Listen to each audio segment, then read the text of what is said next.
On va se parler franchement. Qui emmerde la vie de qui aujourd'hui? Qui gâche la vie de nos soignants qui, depuis 2 ans, sont mobilisés sous l'eau dans nos services de réanimation pour sauver des patients qui, aujourd'hui, sont essentiellement non vaccinés? Ce sont ceux qui s'opposent au vaccin. Qui gâche la vie de nos commerçants, de nos restaurateurs, de nos théâtres, de nos cinémas, qui, depuis 2 ans, vivent avec une épée de Damoclès au-dessus de la tête quand ils n'ont pas été fermés?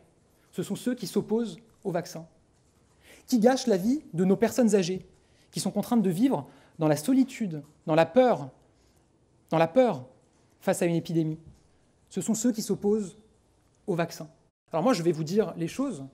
Nous avons toujours dit les choses extrêmement clairement. Et nous continuerons à les dire clairement.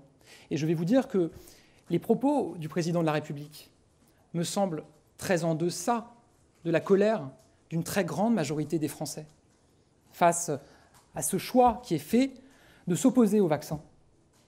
Vous discutez avec des Français aujourd'hui, vous en avez beaucoup qui vous disent « mais les personnes qui font le choix de ne pas se faire vacciner, on ne devrait même pas les soigner ». Nous avons toujours fait le choix, avec nos soignants, de soigner tous les Français qui étaient frappés par la maladie.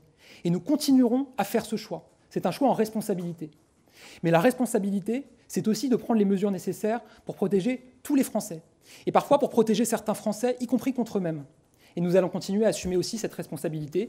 Comme l'a dit le président de la République ce matin, on agit, on explique et on assume.